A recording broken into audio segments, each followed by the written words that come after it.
Si llevas ya un tiempo en el canal, recordarás cuando hablamos de los años más raros de Raw, SmackDown y NXT. 3 videos que si aún no has visto, te recomiendo veas cuando termines este, obviamente. En este tridente de lo bizarro, hablamos de inmigrantes, gerentes en sillas de ruedas, Heidenreich, luchas sin público, clubes de la pelea clandestinos y de personajes tan fuera de la norma que prácticamente obligaron una transformación completa en la identidad de un show. Pero todo esto, incluso combinado, se queda corto a comparación de lo que sucedió en otra empresa, WCW. Hablar de las rarezas de WCW da para otro video por completo diferente a este, ya que la empresa, desde sus primeros años bajo el mandato de Ted Turner, se caracterizaba por situaciones fuera de lo común, y estipulaciones y personajes bizarros.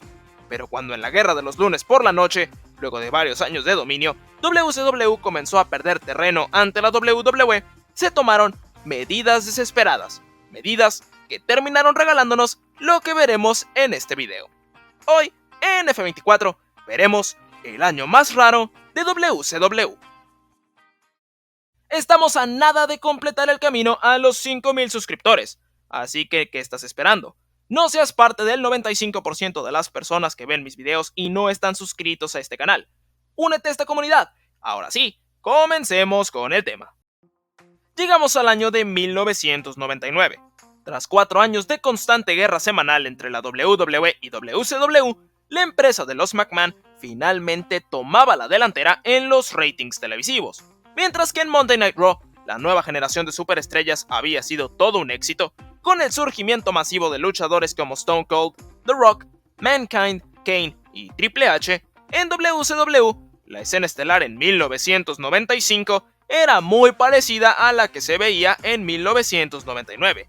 Salvo muy contadas excepciones como lo eran Goldberg y Diamond Dallas Page, en WCW los eventos estelares eran dominados por las estrellas de la vieja escuela como Hulk Hogan, Randy Savage y Ric Flair, por lo que Nitro fue perdiendo terreno, siendo incapaz de ganarle en los ratings al programa estelar de la WWE. Es por este motivo que la mente maestra detrás de Nitro, Eric Bischoff, fue despedido en el mes de septiembre de 1999, terminando así una era que llevó a la empresa de Turner a la cima de la jerarquía de la lucha libre estadounidense. WCW necesitaba nuevas ideas y una programación llamativa, algo que el nuevo régimen no tardaría en intentar cambiar. El éxito de la WWE los llevó a conseguir un segundo programa, SmackDown, el cual luego de una edición piloto en el mes de abril de 1999, terminaría por convertirse en un show semanal en el mes de agosto. Más programación, en especial en una era en la que el público estaba en su punto más alto, nunca es algo malo para la afición. Pero naturalmente, un segundo show aumenta la carga de trabajo tanto de las superestrellas como de los trabajadores tras bastidores. Este aumento en el trabajo provocó la salida de una de las principales mentes dentro de la subida de la WWE, Vince Russo, quien le dio un estilo diferente a la programación que llamó la atención del público y llevó al éxito que tenía en aquella época. Russo, junto con otro escritor, Ed Ferrara, se irían al mismo tiempo hacia WCW, que con Russo confiaba que tendrían esa inyección de adrenalina que había tenido el Titán de Nueva York en los años previos. Vince Russo tiene una mente interesante, por decirlo de alguna manera, ya que tenía una idea de lo que tenía que ser la lucha libre bastante diferente a la de prácticamente todo el resto del mundo. Russo tenía una filosofía de buqueo en la cual en un show pasarían tantas cosas que no tendrías tiempo de cambiarle al canal, con luchas extremadamente cortas, un énfasis enorme en los segmentos e historias dramáticas al por mayor con muchos giros en sus tramas. Por lo regular, Russo era un hombre de muchas ideas, aunque de cada 10 que tenía, 8 eran extremadamente bizarras, algo que en la WWE era un poco controlado porque al final del día era Vince McMahon quien tenía la última palabra en lo que sucedía en sus shows, pero en WCW, Russo era el escritor principal, por lo que a partir del 18 de octubre de 1999, Monday Nitro se volvió su patio de juegos personal. Lo que le siguió a esto fue una colección de historias, personajes y situaciones extremadamente bizarras, las cuales recordaremos a partir de este punto. Veremos uno a uno los aspectos más fascinantes de la WCW de Vince Russo.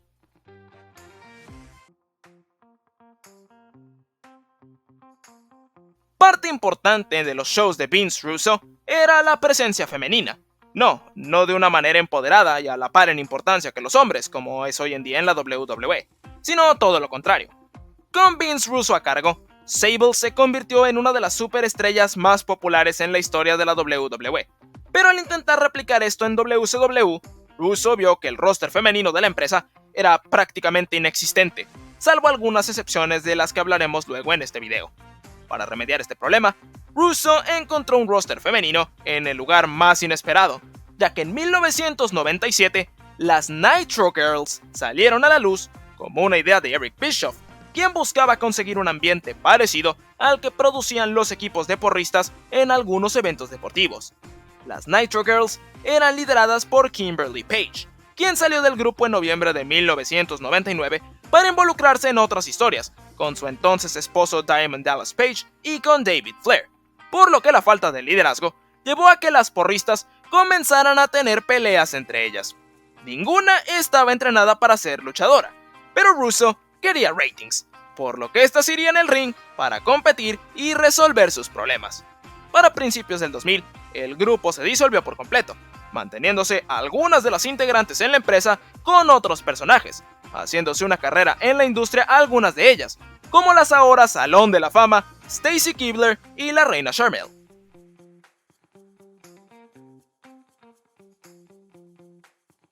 Es imposible imaginarse un trío más random que este, ya que una facción en la cual La Parka, Mr. Perfect y Virgil son miembros, no suena precisamente como la facción más planeada de la historia.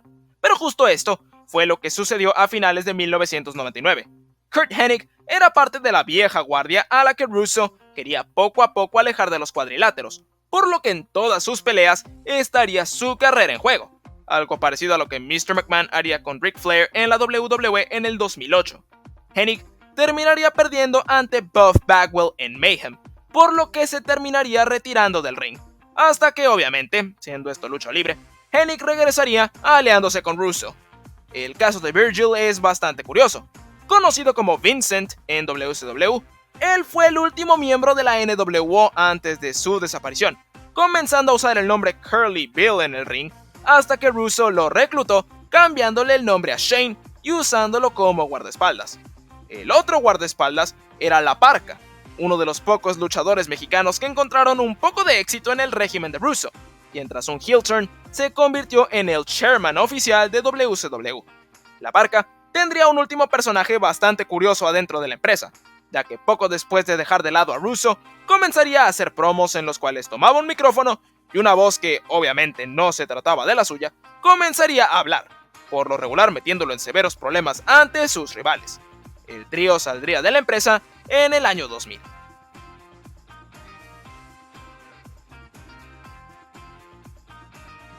El caso de Chris Kanyon es uno bastante interesante, ya que desde su etapa como Mortis se sabía que era un luchador de gran nivel que estaba para grandes cosas. Es por eso que tras su llegada, Russo intentó darle un empuje con un nuevo personaje, conocido como CCK, Chris Champagne Kanyon. Las mieles de Hollywood se le habían subido a la cabeza al luchador, tras ayudar en la filmación del exitazo cinematográfico ganador de ningún premio de la Academia, Ready to Rumble. Kanyon tenía el carisma suficiente para hacer que esto funcionara, pero antes de que la idea comenzara a despegar, esta salió de televisión. Kanyon pediría su salida de WCW a principios del año 2000, aunque esta no le fue concedida, regresando meses después con otra idea de la cual hablaremos luego.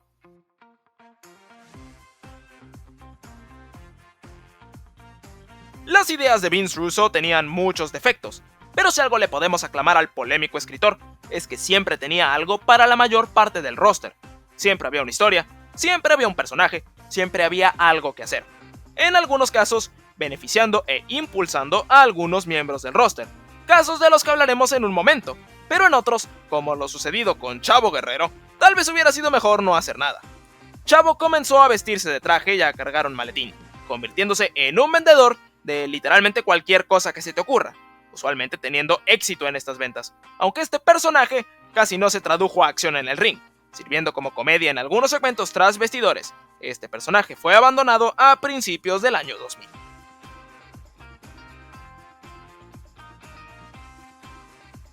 Brad Armstrong era uno de los luchadores más infravalorados de su época, con un gran talento en el ring que lamentablemente no se traducía tanto al aspecto del carisma. Luego de una etapa como miembro de los No Limit Soldiers, Armstrong fue forzado por Russo a buscar una personalidad. El escritor le dijo que le marcara a su hermanito, Road Dogg, y que le dijera cómo conseguir carisma. Fue aquí que Armstrong se convirtió en Buzzkill, una copia la cual ni se intentaba esconder de Road Dogg, ya que tenía prácticamente los mismos manerismos, la misma música de entrada y las mismas rutinas. El personaje por obvias razones no funcionó y fue desechado a principios del 2000.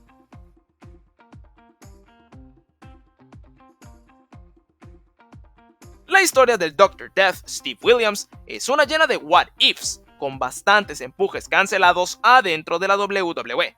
Desde un torneo de boxeo 100% legítimo, pero aún así diseñado para él, en el cual terminaría perdiendo, hasta una alianza con Jim Ross que terminó al poco tiempo de haber iniciado debido a su salida de la empresa.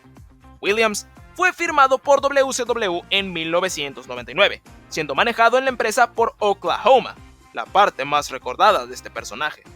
Buzzkill podría haber sido una copia barata de Road Dogg, pero no había malas intenciones detrás de esta. Mientras que en el caso de Oklahoma, esta se trataba de una descarada burla hacia Jim Ross, incluyendo sus problemas de salud. Lo que vuelve este personaje todavía peor es el hecho de que el que lo interpretaba era Ed Ferrara, el otro escritor que salió de la WWE hacia Atlanta con Russo.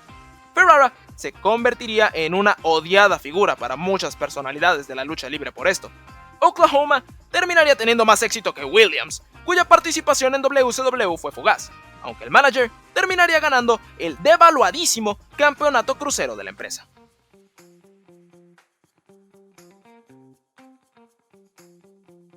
Madusa es una de las pocas excepciones en cuanto al buqueo femenino de WCW, siendo utilizada para más que solo atraer chamacos calenturientos. Madusa comenzó su historia desde el día 1 de Russo en la compañía, rehusándose a participar en la primera lucha con vestidos de noche en la historia de la compañía, y pidiéndole a Russo una oportunidad de competir en la división masculina.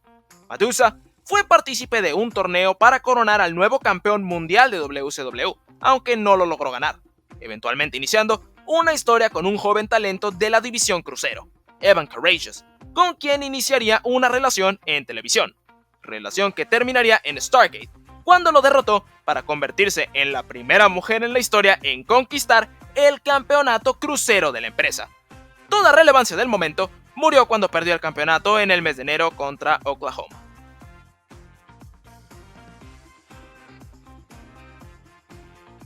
Courageous, tras la ruptura que sufrió con Madusa, hizo lo que todo chico depresivo hace. Se juntó con sus amigos e hizo una boy band. Courageous se unió a Shannon Moore y a Shane Helms para formar 3 Count, grupo que se convirtió en uno de los favoritos de culto de esta época de WCW, con videos musicales, presentaciones en vivo en Nitro y acción muy buena entre las cuerdas. 3 Count se convirtió en uno de los pocos actos de Vince Russo que duraron más allá de principios del 2000, separándose poco antes de la venta de la empresa a la WWE.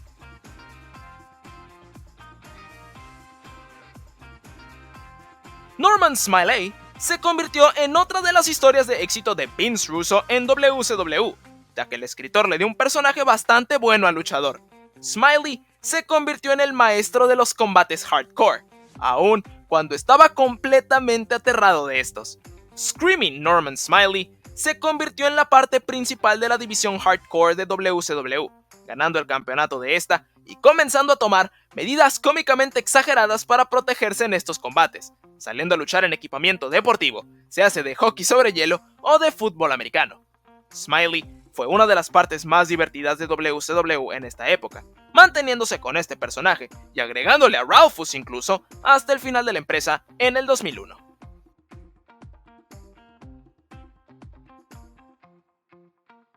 Tras varios años en la WWE como Goldust, Dustin Runnels regresó a WCW en 1999, donde se le dio un personaje bastante icónico por todas las razones incorrectas. En Nitro comenzaron a aparecer algunas viñetas en las cuales una misteriosa entidad, completamente pintado de blanco y con un traje parecido al del Undertaker, aparecía con un niño. El misterioso personaje debutó en el mes de noviembre, haciendo una entrada en la cual el ente, conocido como Seven, flotó hacia el ring. En el momento que se apagaron las luces, Seven tomó el micrófono y le pidió al público que miraran la mierda que traía puesta. Seven existió solamente una noche, ya que Dustin culpó a Russo de pedirle que se vistiera de manera ridícula, afirmando que había firmado con WCW para ser sí mismo, apareciendo como The American Nightmare Dustin Rhodes a partir de este momento. El fiasco de Seven se ha vuelto una de las partes más memorables en la historia de WCW.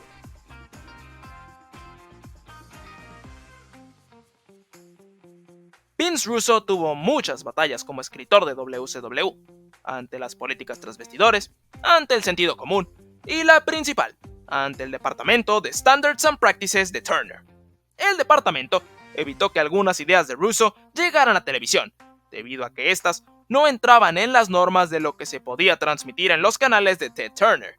El departamento ya se había entrometido en un plan previo a la llegada de Russo, cuando el dúo de Lenny Lane y Lottie, conocido como los West Hollywood Blondes, fueron retirados de la programación debido a que el personaje se consideraba homofóbico. Russo decidió traer al dúo de regreso, como dos hombres con traje y portafolio conocidos como Standards and Practices, una muy obvia burla a este departamento de Turner. El grupo sería completamente olvidable, de no ser porque junto a ellos debutaría Miss Hancock, haciendo de secretaria del grupo. Hancock terminaría superando en popularidad al dúo, terminando en el Salón de la Fama de la WWE hoy en día.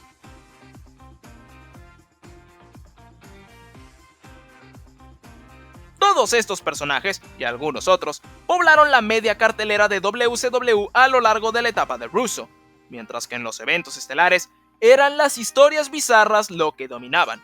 Las historias en WCW se volvían telenovelas con giros inesperados y sin sentido que uno simplemente no se podía explicar, siendo un ejemplo de esto lo que sucedió en la rivalidad entre Sting y el Total Package Lex Luger. Sting se había aliado con Luger tras el regreso de este último a la compañía tras una lesión a principios de año antes de la llegada de Russo, pasando a heel y conquistando el campeonato mundial. Luger, por su parte, consiguió a Miss Elizabeth como su nueva manager y pasó a llamarse The Total Package. Package comenzó a tratar de mala manera a Liz, algo que Sting veía mal, llevando a una traición, ya que Liz se pasara al lado del ícono. Un combate sería oficial para Starrcade, lucha la cual estuvo llena de situaciones extrañas. Antes de esa, Sting le entregó gas lacrimógeno a Elizabeth, aunque en medio del combate, Liz traicionó a Sting usando este gas, aunque Sting veía venir la traición, por lo que no había gas adentro de ese bote. Aún con su increíble inteligencia, Sting terminaría perdiendo la lucha, terminando de esta manera la rivalidad, al menos en la etapa de Russo.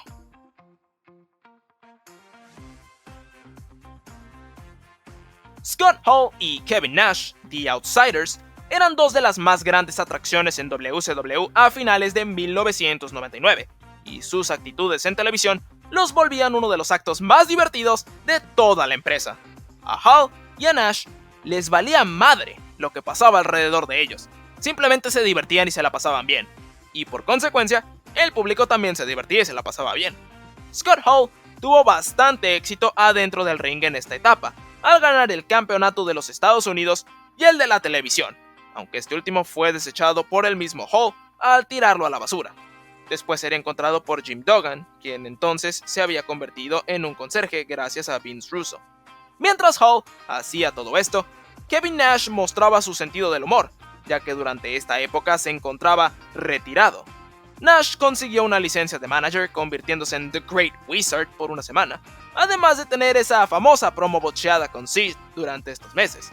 Nash y Hall eran gran parte de los planes de Russo para los eventos estelares, planes que iniciarían en Starrcade.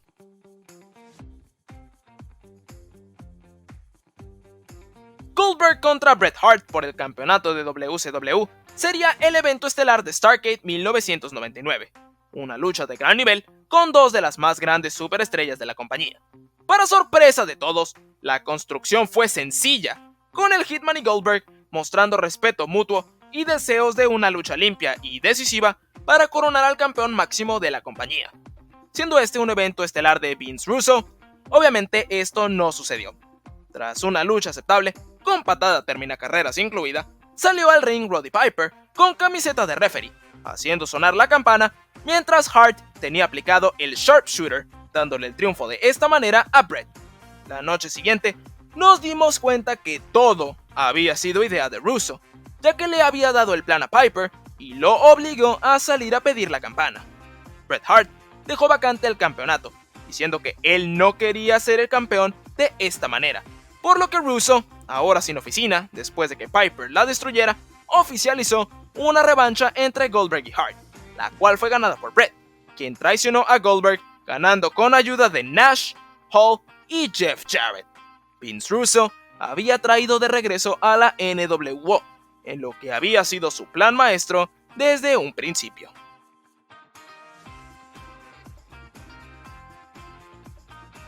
Bret Hart, Kevin Nash, Scott Hall, Goldberg, Sting y Total Package. Todos estos eran importantes, pero ninguno de ellos era el elegido. En la primera noche de Russo en WCW, Buff Bagwell salió al ring para hablar sobre cómo él era uno de los favoritos de Russo y Ferrara, que la información estaba toda en internet, aunque después, esa misma noche, tuvo que perder ante la Parca. Un Bagwell frustrado desafió a Russo a traerle más luchadores con los cuales perder, momento en el que apareció Jeff Jarrett, fresco de su polémica salida de la WWE una noche antes. Jarrett sí era el elegido, el favorito personal de Russo, en quien el escritor veía un futuro campeón mundial. Jarrett saltó directamente a los eventos estelares, ganando el campeonato de los Estados Unidos y convirtiéndose en miembro de la nueva NWO. Jeff, en efecto, era el elegido, y su empuje al evento estelar era uno de los grandes planes maestros de Vince Russo.